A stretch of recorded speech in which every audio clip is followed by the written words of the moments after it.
Good afternoon, everyone. We're ready.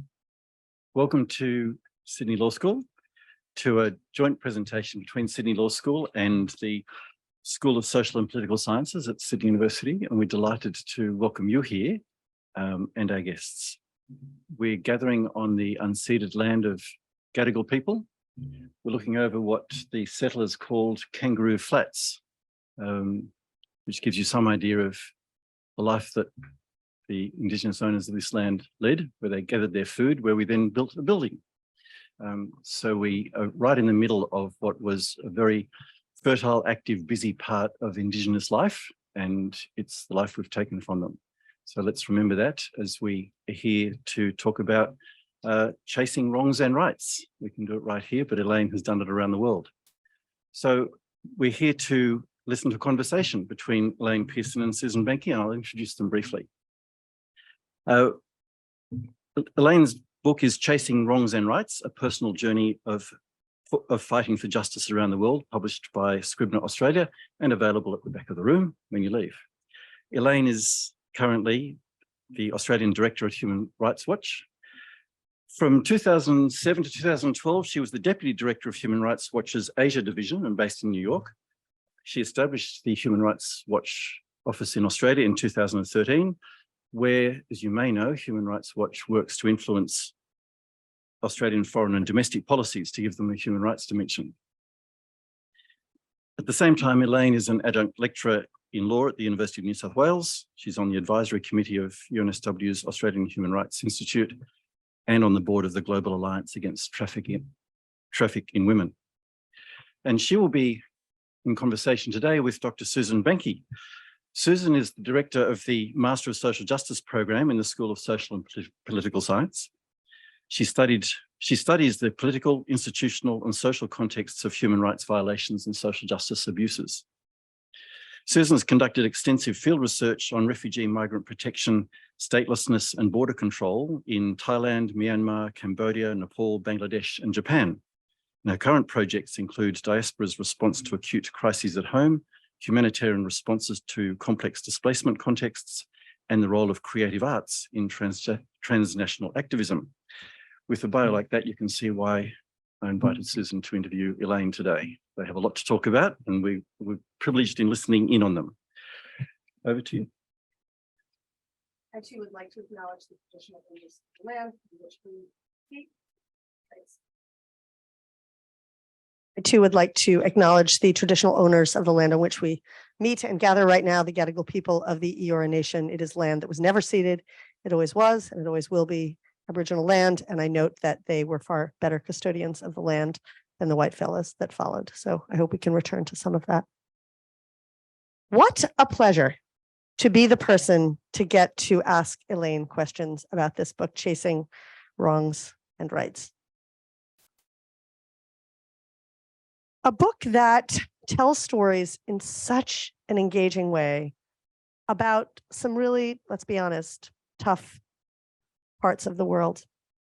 Things that are, in fact, sometimes hard to read about, and I imagine hard to write about, Elaine, and I'm going to ask you about that. And yet somehow hopeful, because when you read of Elaine's extraordinary background and you read her trajectory and you read how much she has been able to move in the world, a world that continues to need lots of moving, there is a lot of hope, not just hope though. And so some of my questions are going to be about your personal experiences, Elaine, and then also some things about what we do next and the industry of advocacy and human rights, which is what we find ourselves in. So I'll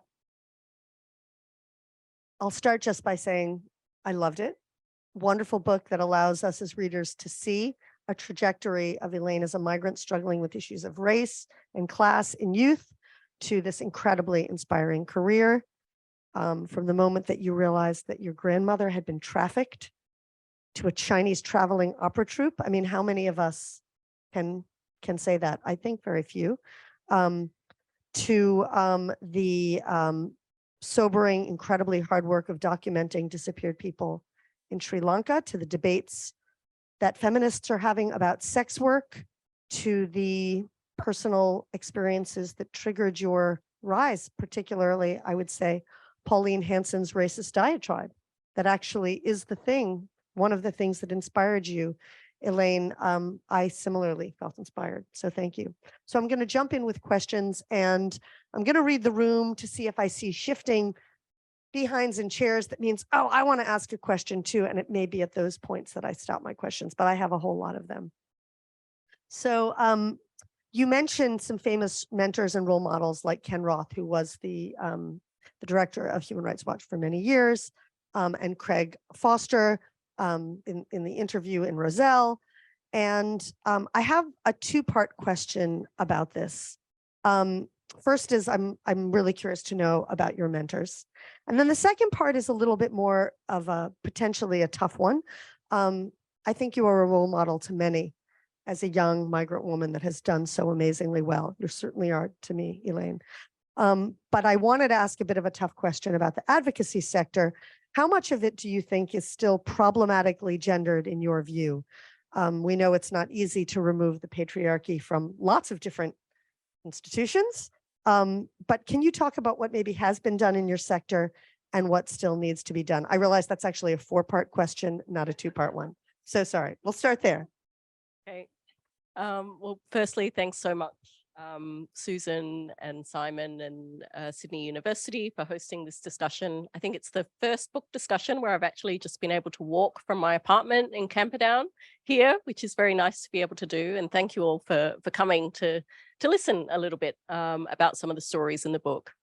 So mentors, yes, I mentioned Ken Roth, who definitely was one of the reasons why I joined Human Rights Watch. I mean, I still remember seeing him. I was doing like volunteer work, working on the issue of child soldiers in Uganda, northern Uganda in Gulu.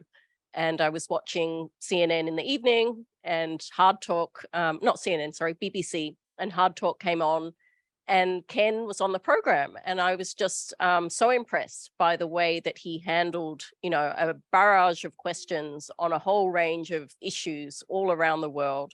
And I just thought, I had met several Human Rights Watch researchers. They'd always been incredibly impressive, smart, tenacious people. And it just always made me feel that, that organization would be a place that I would like to work someday. But I've also had, really incredible female bosses. I don't talk a lot about the years that I worked at the United Nations, but I was in the Philippines recently and I met up with my former boss from the ILO, Thetis Mangahaus, who really, paved the way, I think, for, women, particularly from developing countries, to really have, a voice leading decisions about, migration, trafficking, labor rights, in the Southeast Asia region. And I really learned a lot from Thetis. So I guess that brings me, to your question about the gendered nature of this work.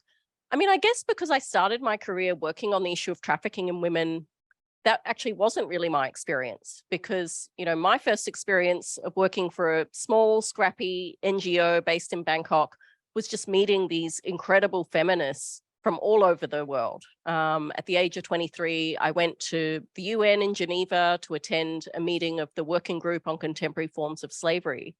And we had, panels of sex workers from India and Bangladesh, humanitarian activists from Nepal, academics from, the Netherlands and Singapore.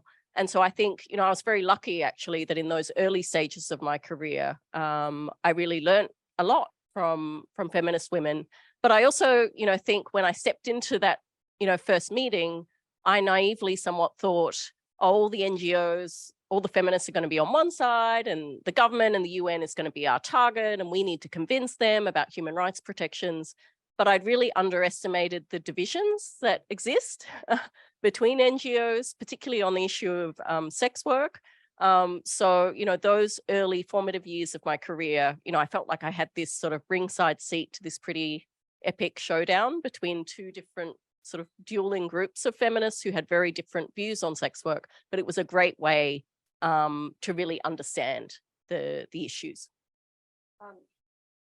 That is great. And I have to shout out to one of my former students here that know that's one of the things I do in my units is that I make sure people realize that even people that we would consider to be on the same side often are at odds. They might be at odds about tactics or the way that the principles that underlie the kinds of human rights advocacy that we do. So I think it's terrific that you write about that in the book. I think that's an important part of understanding that it doesn't mean that that person that disagrees is your enemy, but it doesn't mean that it's necessarily going to be easy to take those collaborative approaches to undertake advocacy work.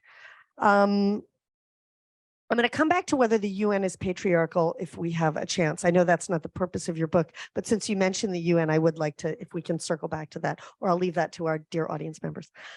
Okay, so a lot of your book is about how individuals and organizations can make a difference. Very inspiring. I personally really like the story of the Ethiopian Somali man, Shukri Sharfe, the former judge and Uber driver who had been systematically tortured that you met in 2016 and still carried a 2008 Human Rights Watch report on collective punishment in Ogaden to Australia. And what he had written was, sometimes our work seems futile. It was hard to know if it made a difference. Excuse me, you wrote, sometimes our work seems futile. It was hard to know if it made a difference. And then other times like this, I knew it mattered to some people more than we ever knew. And that's kind of the emotional part that comes out. So I'd love to hear, how much are you driven by that kind of an emotional drive, and how much is the responsibility, what we might call the humanitarian impulse versus the humanitarian imperative? Yeah, I don't know. I mean, I think obviously you have to have some emotional connection to people in order to be able to do this work, particularly to be able to do it, long term.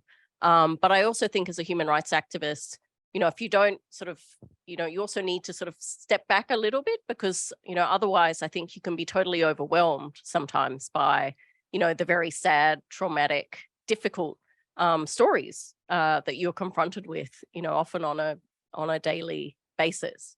But I shared Shukri's story in one chapter in the book because, it really was something that really moved me. We got this email to the Human Rights Watch Australia inbox, and it talked about Australian Ethiopians who'd attended a protest down in Melbourne. And as a result of that protest, it was against a visiting Ethiopian government delegation. And as a result of that protest, within several hours, family members back home were rounded up, detained, tortured, and held for several months. And, you don't get an email like that every day. And I just felt, that I really wanted to, meet and just understand a little bit more about exactly what had happened. So I invited Shukri to come to the office thinking, it would be maybe a 30-minute meeting. And then I'd, inform our Africa Division colleagues and see what we could do. But he ended up spending 2 hours just explaining, his history of, working as a judge in Ethiopia, why he'd been forced to flee, his own experience of detention and torture at the hands of the person who was invited here to Australia by the Department of Foreign Affairs and Trade to attend discussions, and why he was driven to participate in that protest. And meanwhile, his mother and sister and family members back home had all been rounded up as a result.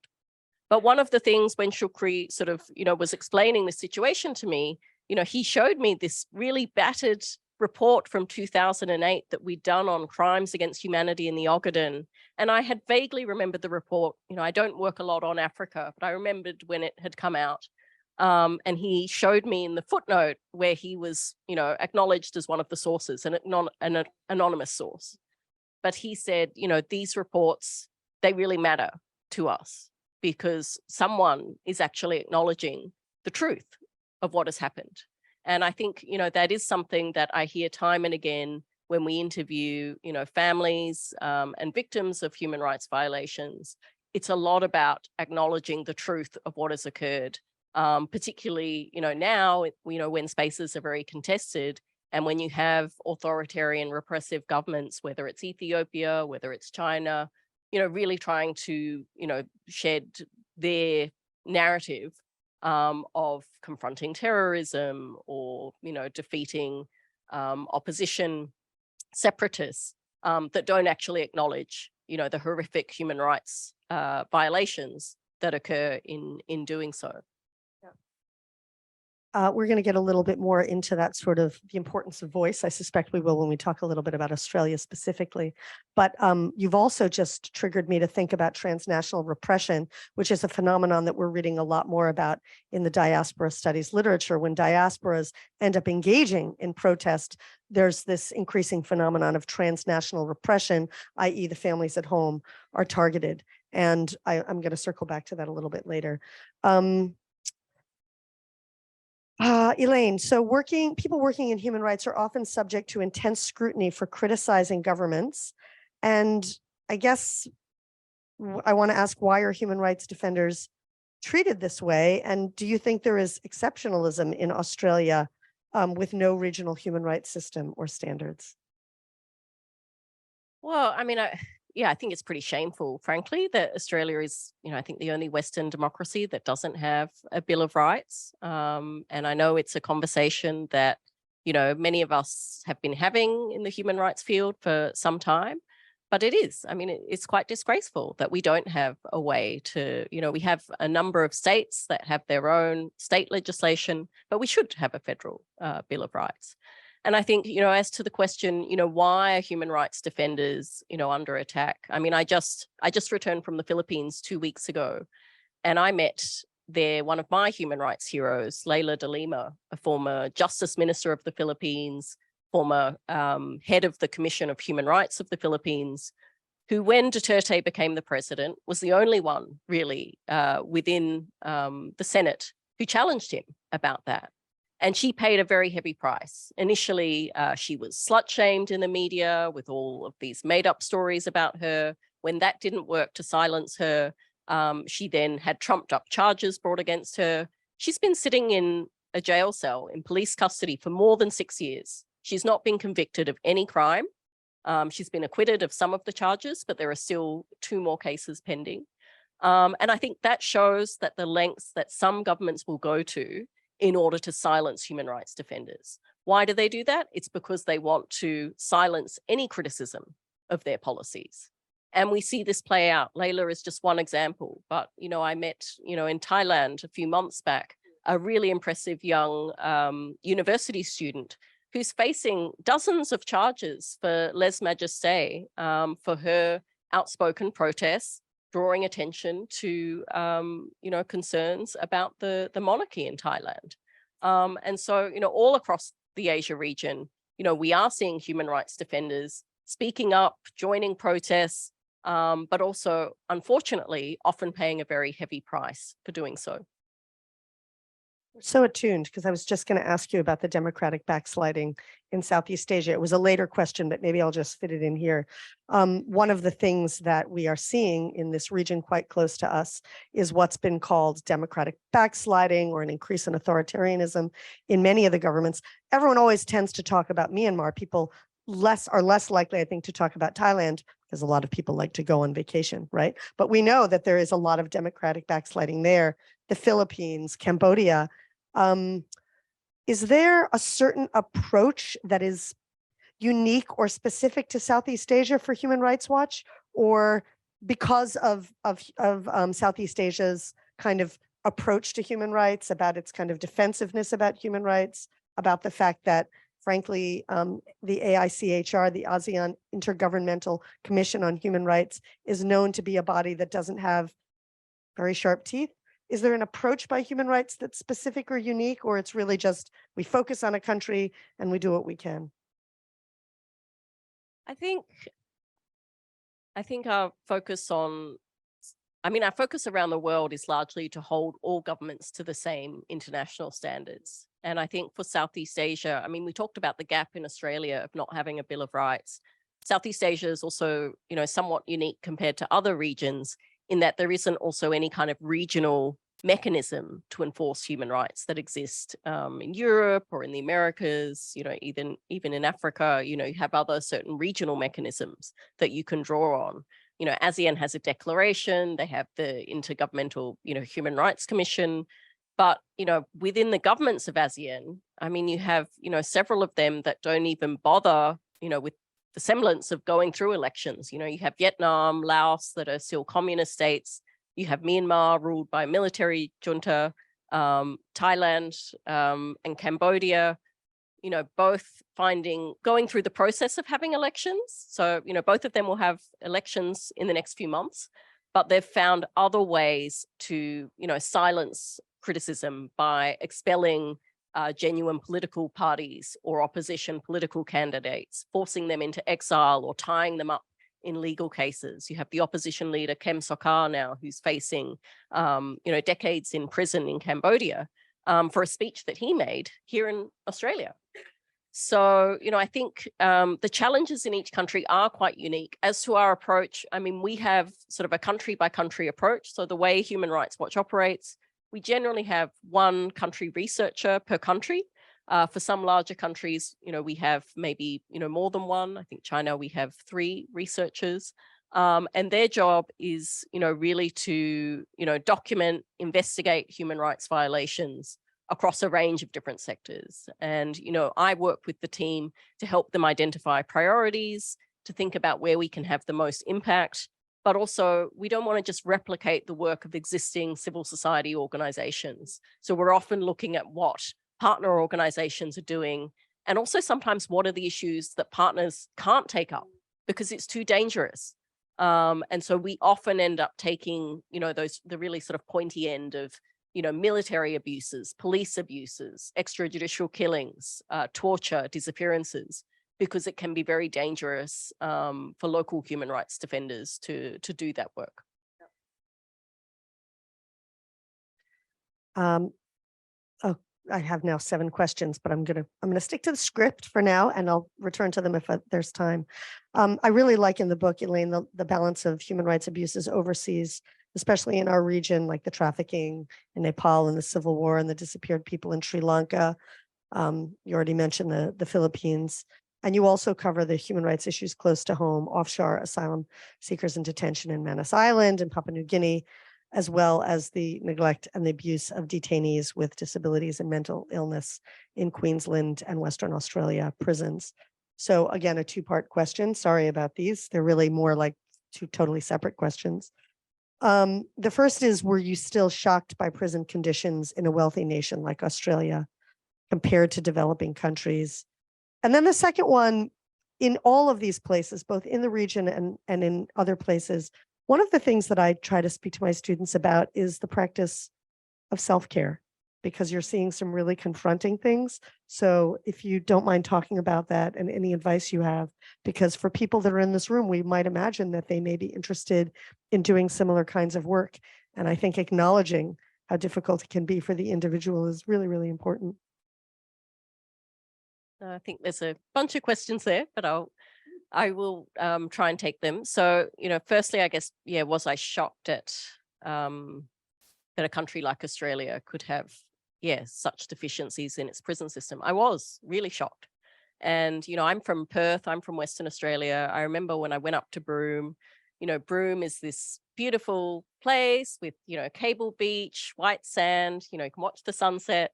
But in the middle of Broome town, right in the middle of town, is this prison, you know, with this wall around it. And it's one of the oldest prisons in Australia.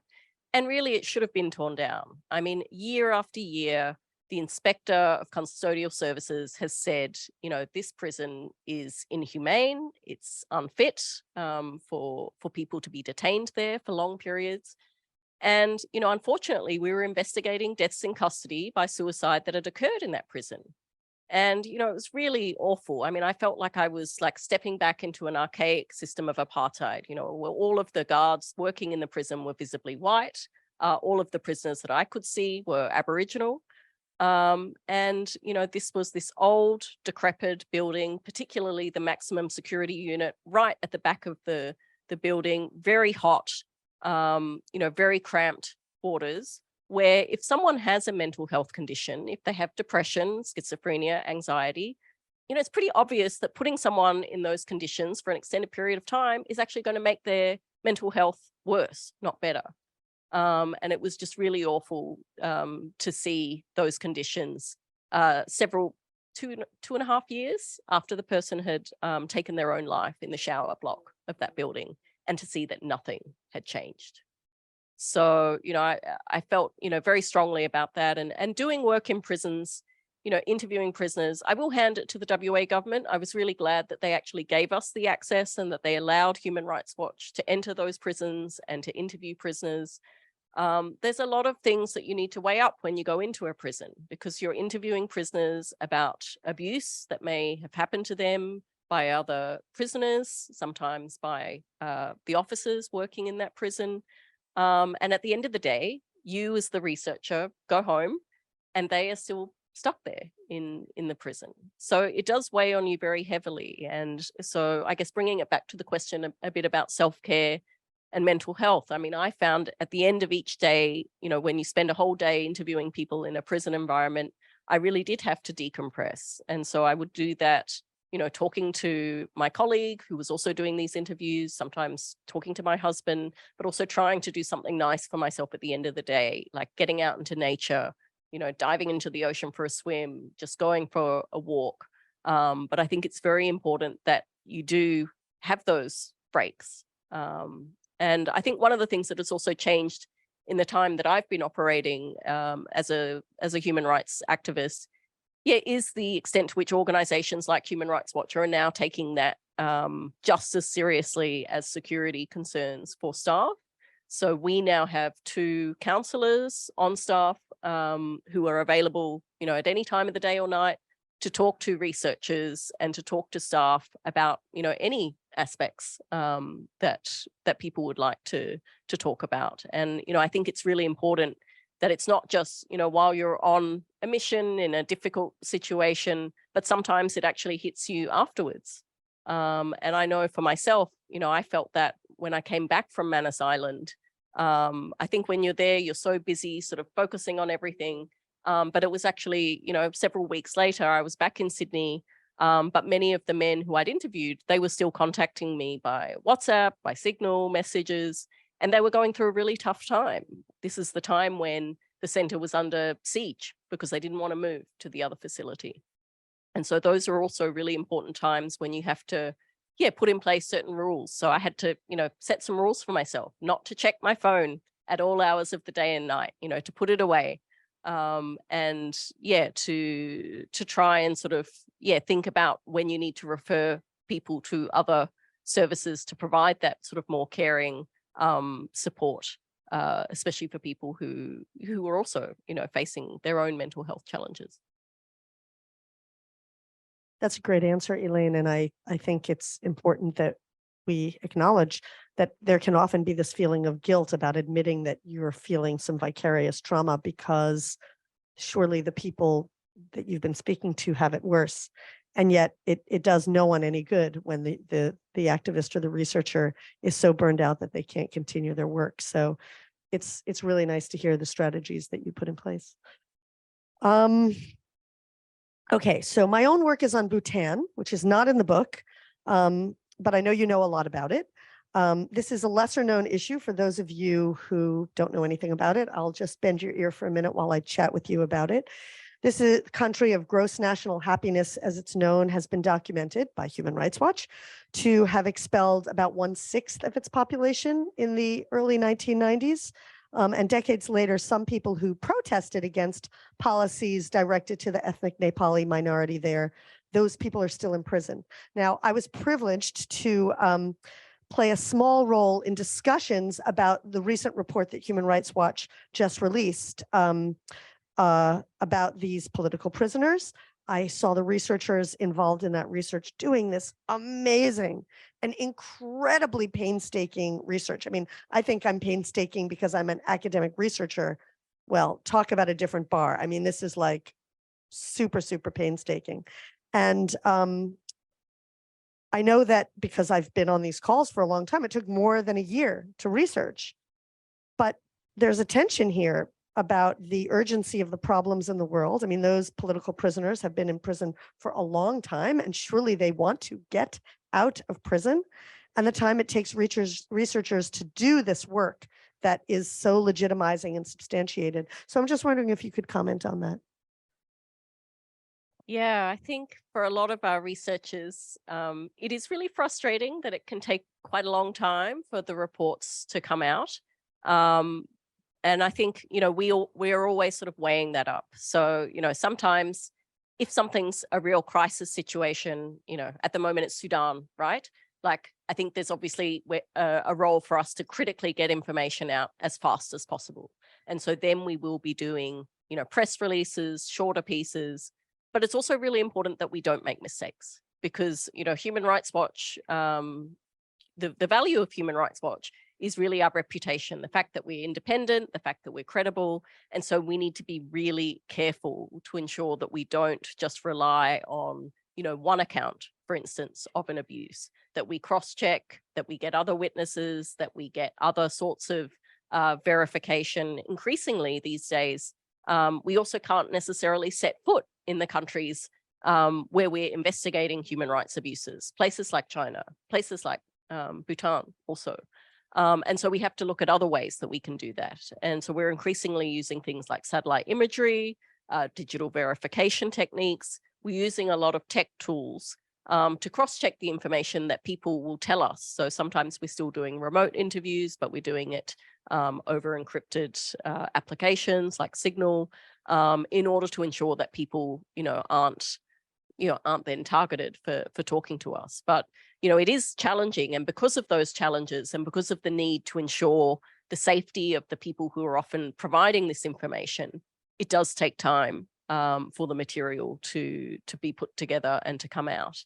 And I would say every Human Rights Watch report that is released, it has probably 10 sets of eyes on it reviewing the report. If it's a report that focuses on children's rights, have the country researcher, but also one of our children's rights experts.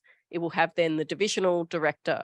We will have a legal and policy review to make sure that we're not going to get, sued by any individuals, perpetrators who are named in the report or companies that might be named in the report. And also to make sure that we get the human rights law right. So by the time the report comes out, I would say, researchers have had, every factual allegation cross-checked, rebutted, and we can generally be pretty sure that, that report, is bulletproof, is accurate. And we want to get it to that really high standard because we do have occasions where Human Rights Watch research has been used in criminal cases. And, that's really, that's why it's so important to us to have this gold standard. There was a case of a Syrian who was recently prosecuted in Germany. And in the prosecution, they did refer to 2 Human Rights Watch reports that focused on torture in the prison where this official was working. So, for us, it's really important to make sure that we get it right and not rush to get something out that we might then have to issue corrections on later. Thank you for that explanation about the authentication standards. And I just want to make a comment, which is that it's very encouraging, I would imagine, that there's lots of different ways to continually authenticate. So instead of just interviews, if you're one of those people out there that's good at mapping, right? What's it called? Not GPS, the GIS, is that what it's called? There's roles for people that are more technical for some of that work. I kind of want to ask how important a law degree is, but I'm going to let one of the lawyers out there or lawyers to be asked that question because I have a few more that I want to get through. I would like to ask a tough question. What is your response to people who critique the entire human rights approach, who argue that it's a model created by and instrumentalized by those of the global north, who say that it is hierarchical, colonial in its origins and design, who might note the patriarchy of the United Nations, who note that the focus on political and civil rights obscures the more enduring problems in the global south, particularly related to economic and social injustice? Just a short, if you could just say a few words on that.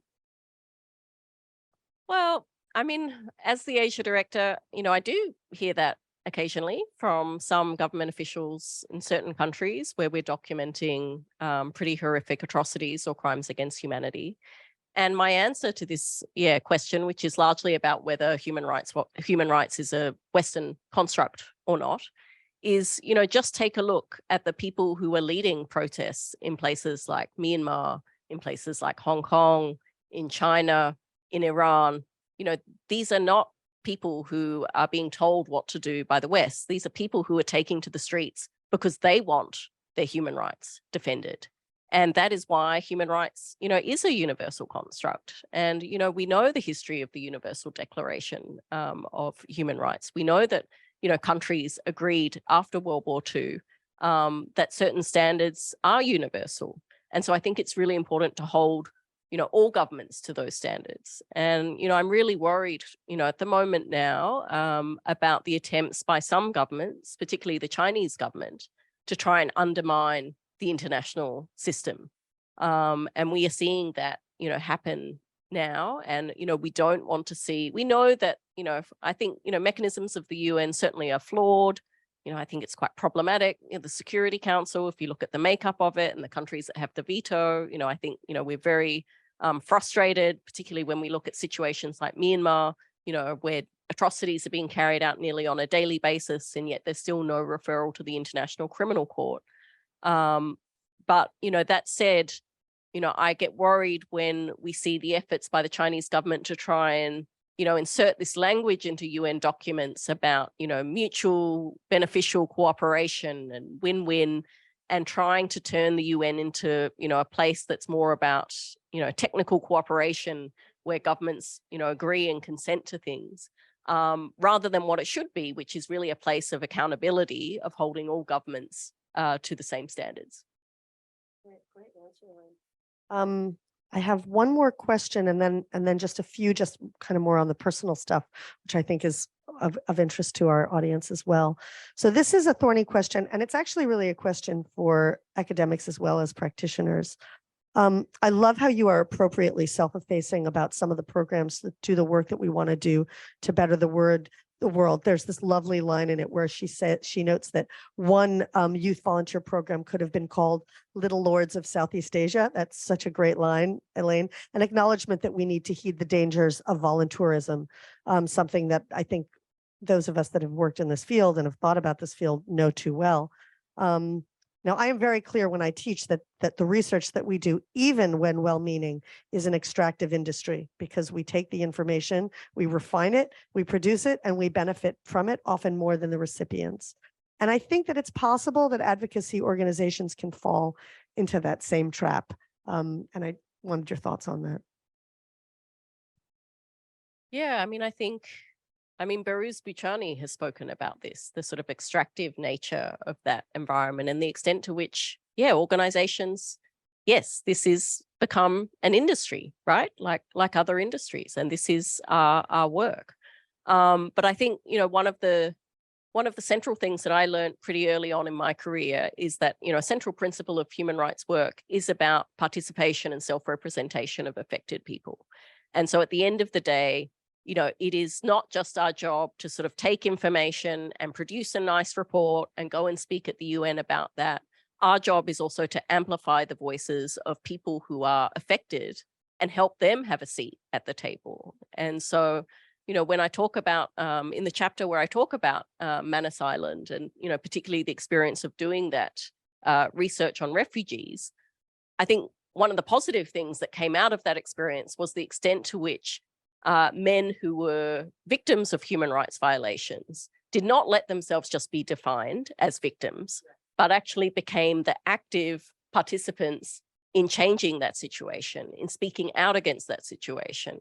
And, seeing the way I met up with Behrouz in January when he was out here, and it was so nice to, just go and meet him, in a pub in Hobart, as opposed to the last time when we'd met, under very, very different conditions in Manus Island. But, he's here on a book tour. His second book has just come out. He's working on films. And so I think, that's something that all of us need to bear in mind. I think Human Rights Watch, still plays an important role, but we are now thinking very much about the partnerships that we have.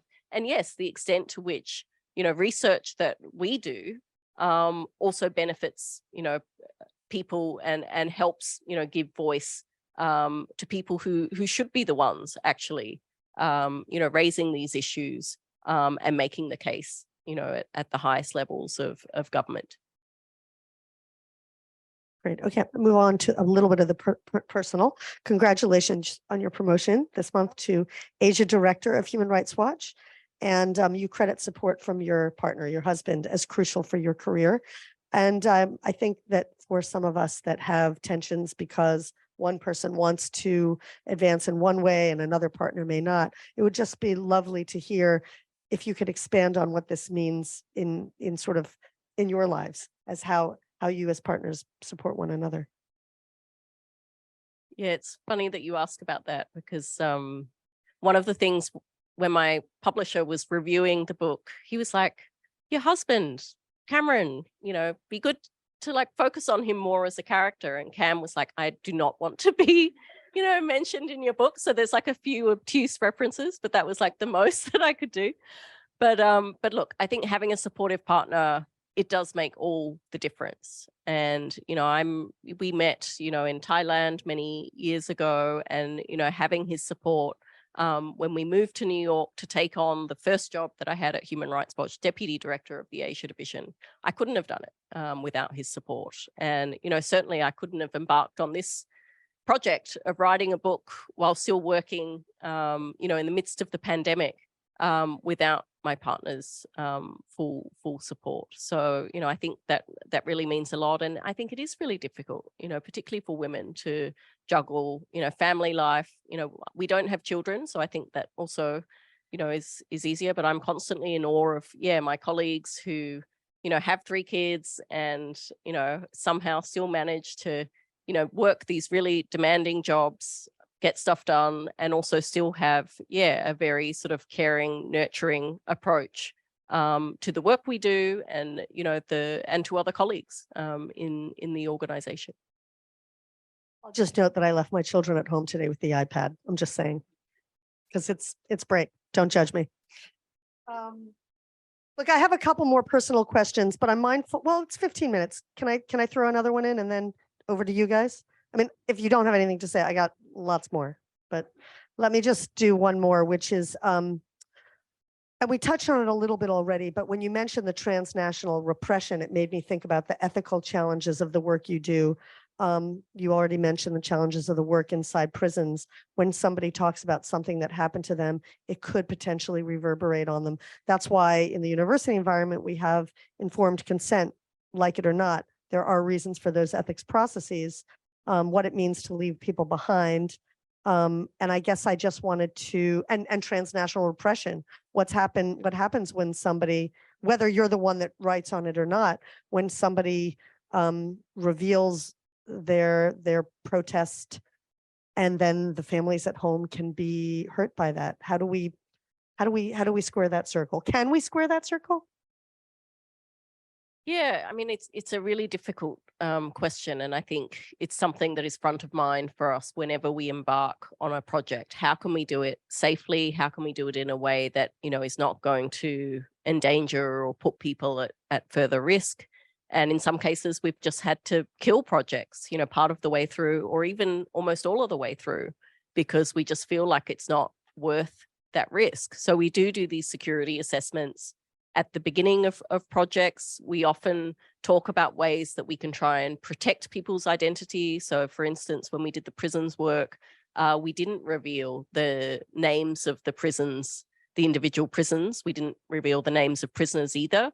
But even saying the specific prison that they were in, we were worried that it would make it too easily identifiable, and that potentially, they could face consequences for that.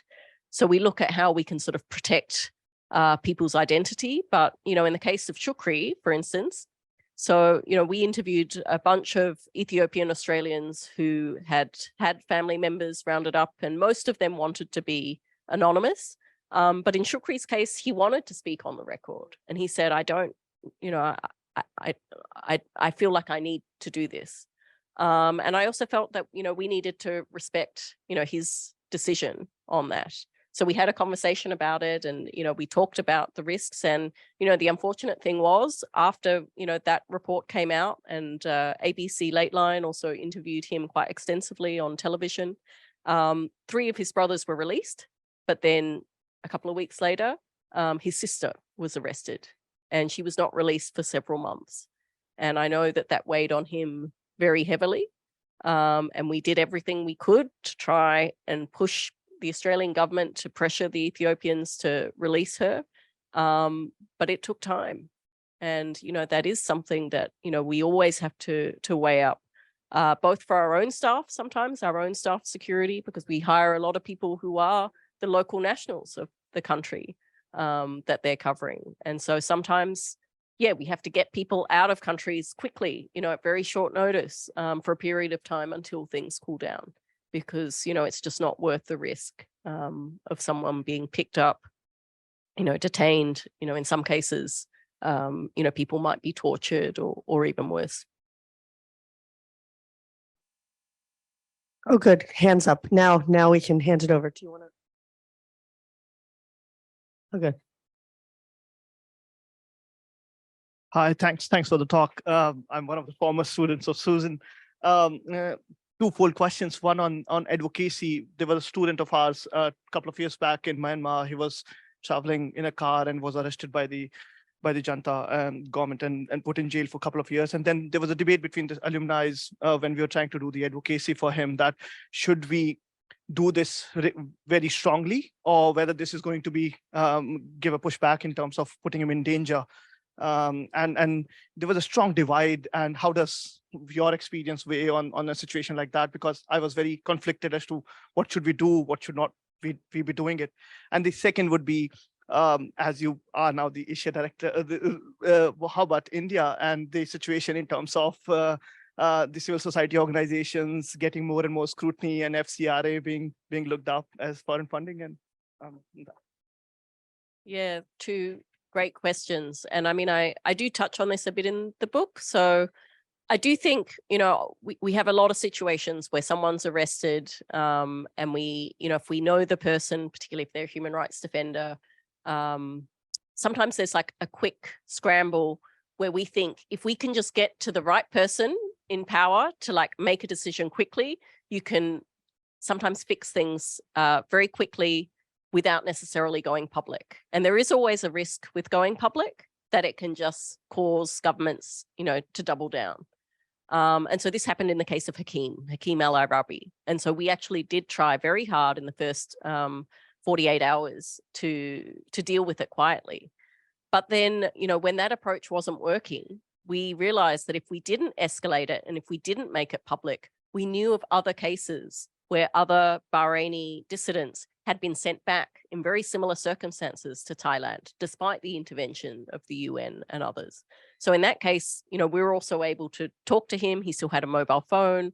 We told him the sort of pros and cons, and he said that he wanted to go public. So we went public. But it still took time. And so I think each case is really different. I think it's really important to get the person's consent or the consent of their family. Kylie Moore-Gilbert is another case. I was in touch with her family. I was in touch with the university. They did not want to go public. So I did not feel like it was our decision to do that. So we communicated with DFAT at the highest levels to try and address that situation privately. But ultimately, it was the decision for her family to make that public. And then the second question was about India. Yes, I mean, India is a huge priority for us. We're really concerned about under, the Modi administration, we are seeing an escalating crackdown on journalists, civil society defenders. It's becoming increasingly difficult to speak up about these issues in India. And against that, we see, endless Western leaders going to India to try and secure trade deals. I mean, I felt quite sickened, frankly, when I saw the pictures of our own Prime Minister in a chariot with President, Modi going around that cricket pitch. And I think, we really have to think about the message that we're sending. And I think, I don't want to see Australia making the same mistakes that it made with China, where, we had similar trade delegations going to China, thinking somehow having all these trade deals with Western governments will magically turn the Chinese government into a rights-respecting country. Well, guess what? It didn't happen. It just made them more repressive, but now they have more economic clout. And so I think, we need to be, very strong and vigilant and ensure that human rights are front and center of any discussions with the Indian government, that it's not just about trade turning a blind eye to human rights. Who else has a question? Sorry? Should I? Well, yeah, someone has their hand up, but I will promise we won't leave before we ask the law degree question. Sorry, I just have a quick question. My name is Jo from the Mental Wealth Initiative at the Brain and Mind Centre here. I just was thinking across all your experience in working in different countries, have you found that there's kind of a consistent strategy in what helps reduce human rights abuses? Is it supporting the individual champions in country? Is it strengthening civil society? Is it diplomacy? Is it advocacy? Is it a bit of everything? Do you have any kind of insights into what is more effective? Well, I think, overall, governments behave better when they know that they're being watched. And so our approach is generally to expose human rights violations that a lot of governments would prefer remain hidden. And we feel by raising the exposure of those abuses, it also raises the cost of committing the violation. Now, of course, the end result of what we want to see is often changes to laws and policies. We want to see the perpetrators of human rights violations held to account. That part is harder, but I would say the scrutiny often does play a role in reducing or stopping the violations. Sometimes it's only temporary. And sometimes that doesn't work at all. We tried that approach with the Australian government with respect to its treatment of asylum seekers. And, that didn't work. So, I think increasingly it's also about thinking sometimes of other approaches. It's sometimes thinking about international accountability, universal jurisdiction. It's also thinking about how we can look at who has influence with that government. So increasingly, we're looking at other measures like targeted sanctions, for instance, by foreign governments in order to, address, the revenue or address individual abusers, and again, sort of raise the cost of committing those violations. For many years, I assigned a Human Rights Watch report from like 2007 that Ken Roth very clearly said, we are looking to increase the cost to the government on doing the violations, which is not the kind of like rights-based approach you might think. There's some strategy there, which I was really impressed by. 5 minutes, apparently, according to our strict timekeeper. Questions from the audience?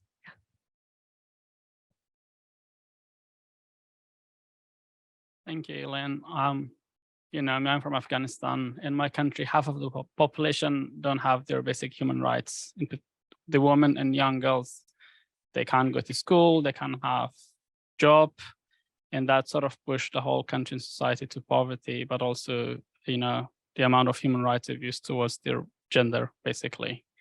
What is human rights strategy is to keep putting lights to Afghanistan in particular, because I don't see much happening around the world on Afghanistan in particular, in the amount of human rights abuse that's happening, not just for women, but for ethnic minorities, for ex-government officials, for human rights defender.